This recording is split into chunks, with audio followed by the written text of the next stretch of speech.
Não vou deixá-lo morrer lá fora. Mark mergulhou na tempestade de neve, suas botas afundando profundamente na lama congelada. Uma criança chorava em algum lugar da floresta. Ninguém sabia quem era. Ele levou o menino para casa e o manteve aquecido durante a noite. Na manhã seguinte, o banco executou a hipoteca de sua fazenda. Ele perdeu tudo.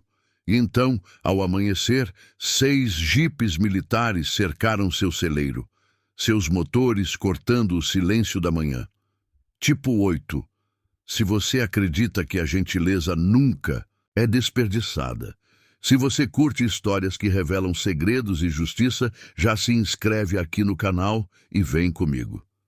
Vamos descobrir o que realmente aconteceu. Mark Wilson, 44, era um agricultor de trigo na zona rural de Montana, viúvo há 3 anos. Ele criou seu filho de 10 anos, Jason, sozinho em terras que pertenciam à sua família há gerações.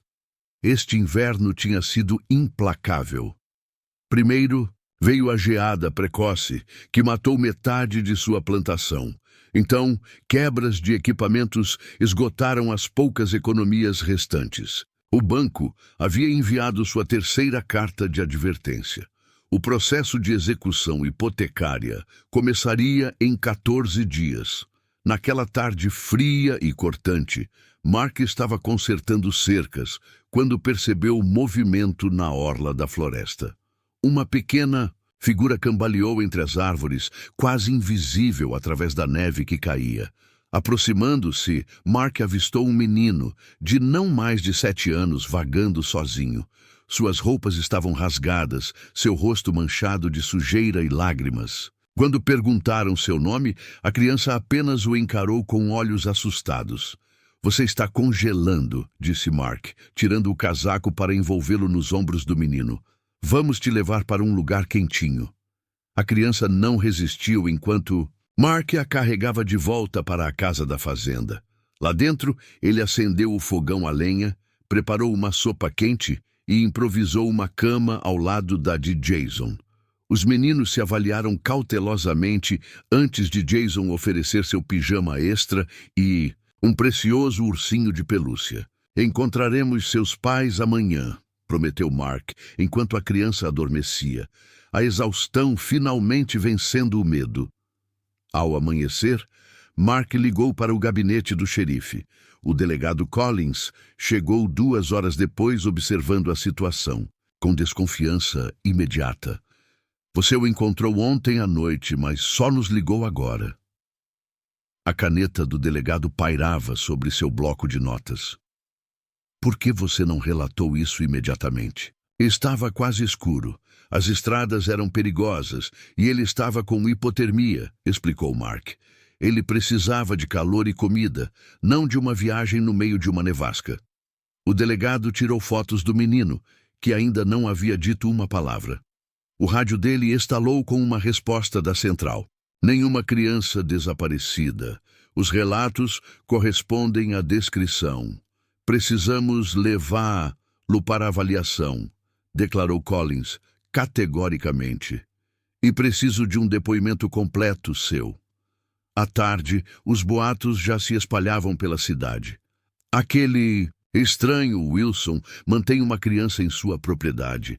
Sempre foi estranho desde que a esposa dele morreu. Provavelmente não consegue cuidar do próprio filho, quanto mais de outro. No dia seguinte, um representante do banco chegou, acompanhado do xerife. Sr. Wilson, em vista dos eventos recentes e após analisarmos a situação do seu empréstimo, estamos acelerando o processo de execução hipotecária. Sua presença aqui levanta potenciais preocupações para a comunidade. Preocupações para a comunidade. A voz de Mark se elevou. Salvei uma criança que teria morrido congelada. Isso cabe às autoridades determinar, respondeu o banqueiro friamente. Você tem 72 horas para desocupar. Mark ficou em seu quintal, observando o menino ser levado embora em um veículo do condado. Ninguém perguntou por que ele havia acolhido a criança. Viram apenas um fazendeiro em dificuldades, que morava longe demais da cidade e era reservado demais. um suspeito conveniente. Jason puxou a mão do pai. Pai, por que eles estão bravos com você por ajudar? Mark não soube responder. Se você acredita que uma boa pessoa merece ser lembrada, fique aqui conosco. A cidade de Millwood tratou Mark como um criminoso antes de qualquer acusação ser feita. O dono da loja de ferragens alegou estar sem os suprimentos de que Mark precisava.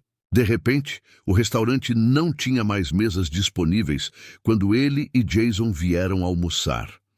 Até o diretor da escola sugeriu que Jason talvez se beneficiasse de alguns dias em casa até que a situação se resolvesse. Um vizinho que havia pegado emprestado o trator de Mark na safra passada atravessou a rua para evitar Lou. Frank, chamou Mark. Você me conhece. Morei aqui a vida toda. Só fiz o que qualquer um faria. Franks olhou para as botas. Talvez você devesse ter ligado. Mark deixou a situação para os profissionais e deixou uma criança congelar enquanto esperava os profissionais dirigirem por 40 minutos sob uma nevasca. O vizinho foi embora sem responder. O menino, identificado apenas como Eli nos documentos, havia sido internado no Centro Infantil Horizon, 2 condados adiante. Nenhuma família se apresentou para reclamar. Leo.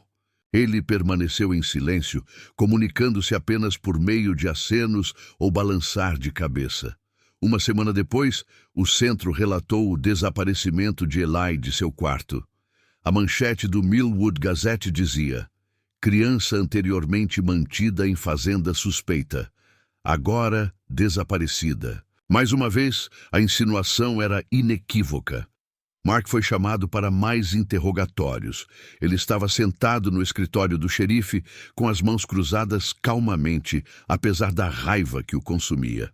Encontrei uma criança sozinha em condições congelantes e a levei para um lugar seguro, declarou Mark pelo que pareceu ser a 100ª vez. Eu o alimentei, o mantive aquecido e contatei as autoridades na primeira oportunidade segura. Foi só isso que aconteceu. Então, por que ele fugiria de cuidados adequados? Perguntou o detetive. Talvez porque estivesse com medo. Porque estranhos o tiraram do único lugar onde se sentira seguro desde então. Seja lá o que tenha acontecido. Com ele naquela floresta, suas palavras caíram em ouvidos moucos. Eles viram apenas o que esperavam ver.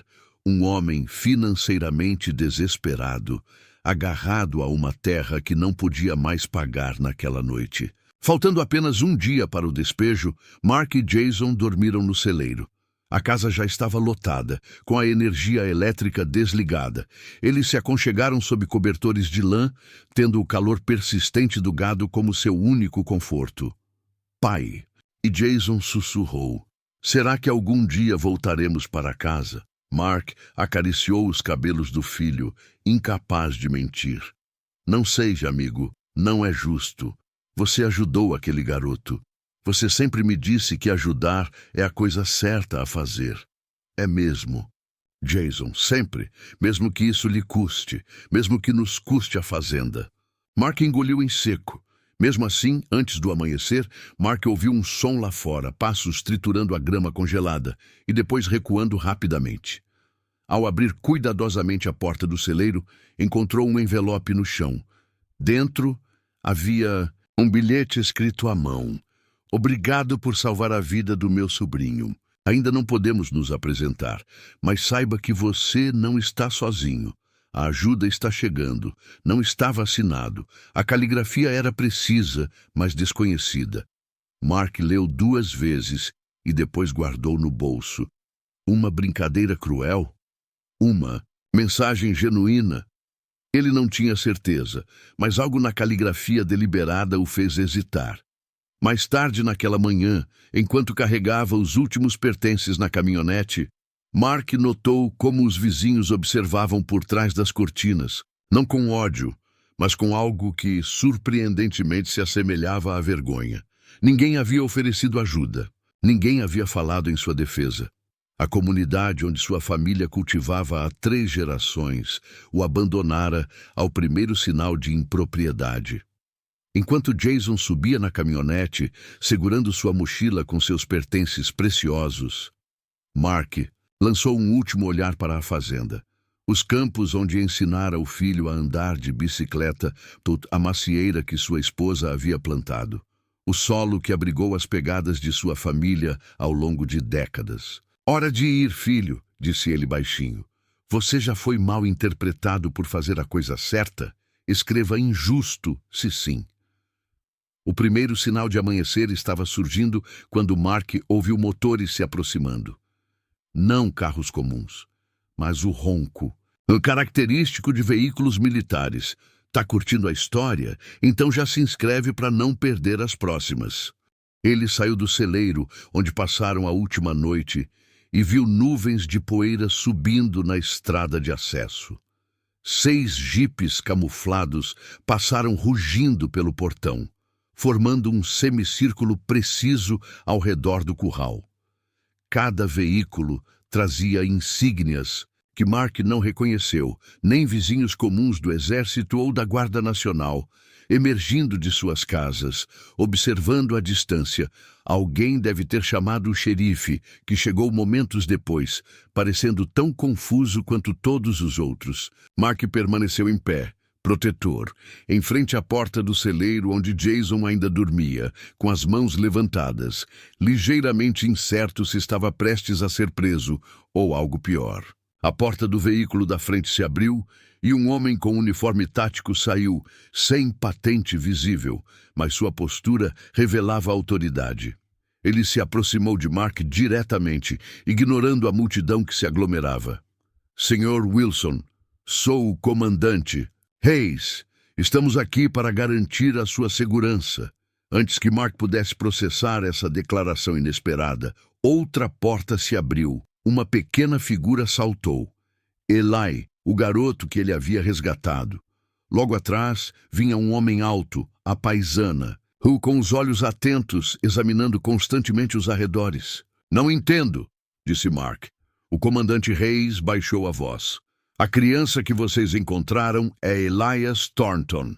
O pai dele é o agente especial Robert Thornton, um dos nossos agentes secretos mais valiosos, trabalhando contra uma rede internacional de tráfico de armas."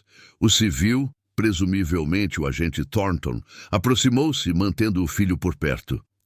"Há 3 semanas, nosso esconderijo foi comprometido", explicou ele. "Durante a extração, fomos separados. Eu acreditava que Eli tinha sido... Ele interrompeu um movimento, exibindo brevemente sua postura profissional, até que suas ações confirmassem que ele estava vivo. "Por que você não se apresentou então?" perguntou Mark. "A operação continua ativa. A exposição colocaria em risco dezenas de vidas e anos de trabalho de infiltração. Tivemos que manter distância enquanto estabelecíamos os protocolos de segurança." O comandante Reis continuou. "Sua intervenção salvou a vida deste menino. No entanto, a atenção que você recebeu também o colocou em perigo.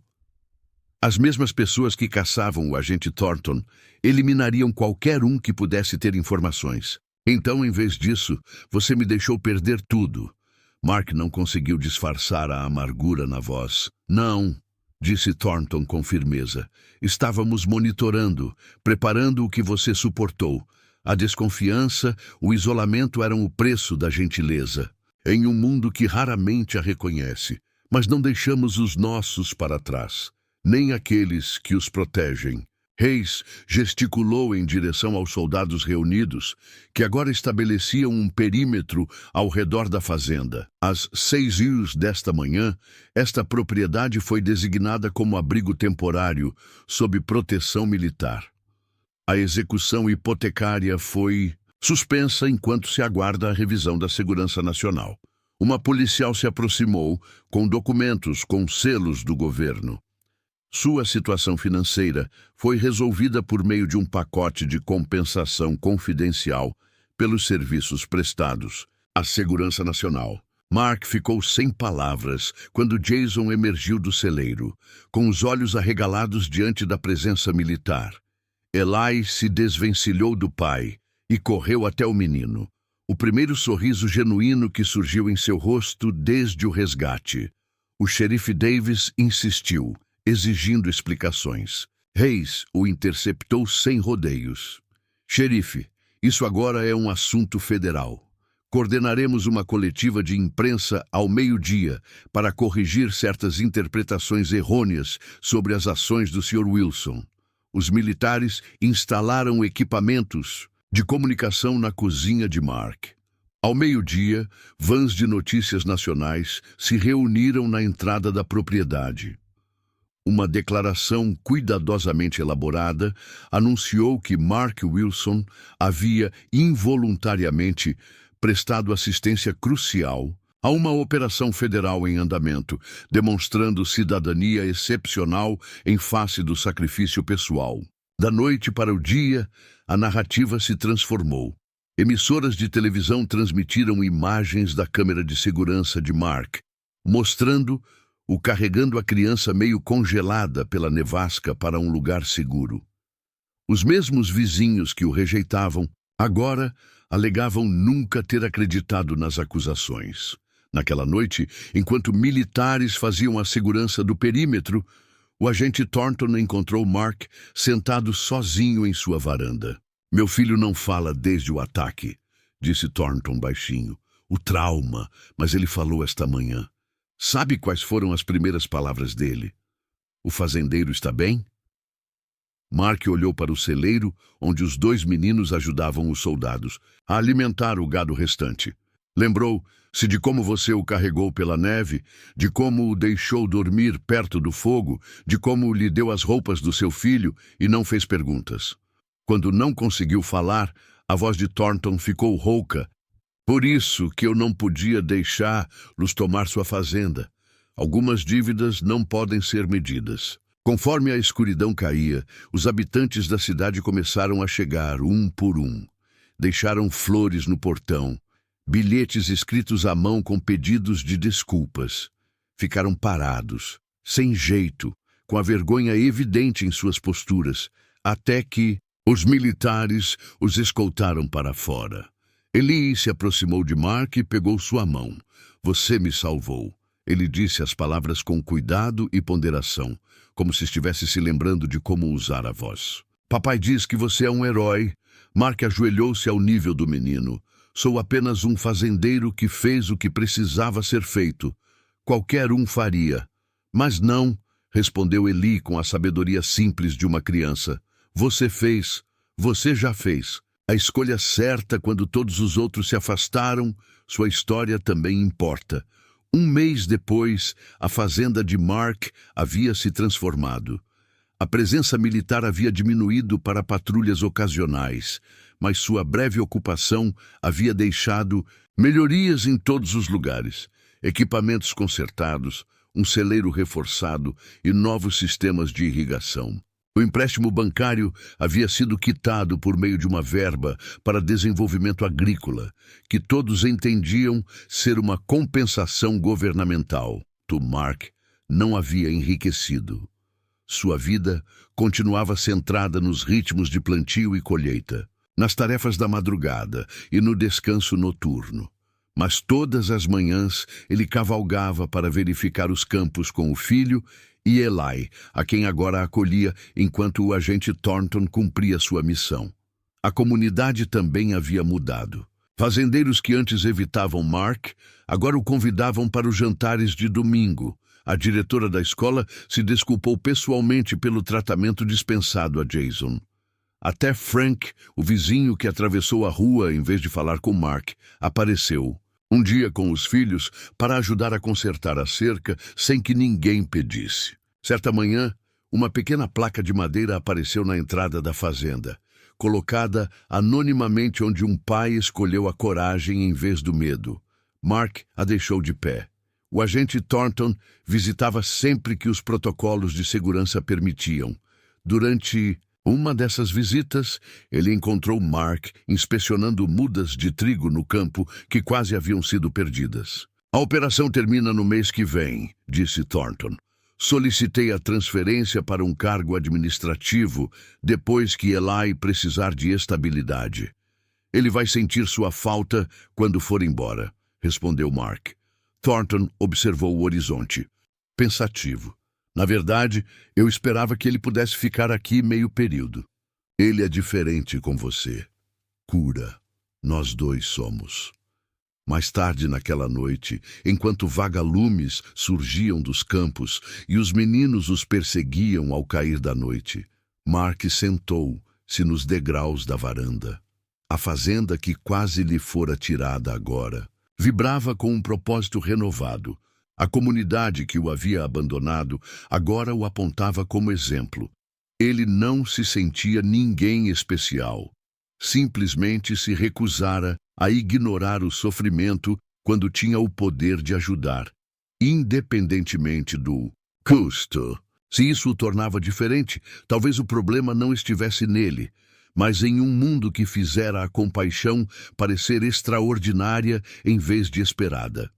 O mundo pode virar as costas, mas a verdadeira justiça sempre chega quando nos apegamos ao que é certo até o fim. Algumas pessoas nunca se propuseram a ser heróis, mas suas ações deixam uma nação inteira grata. Você já foi mal interpretado por fazer a coisa certa? Compartilhe sua história. Essa foi só uma entre tantas histórias que vão mexer com você. Se inscreve agora e ativa o sininho. A próxima já está a caminho.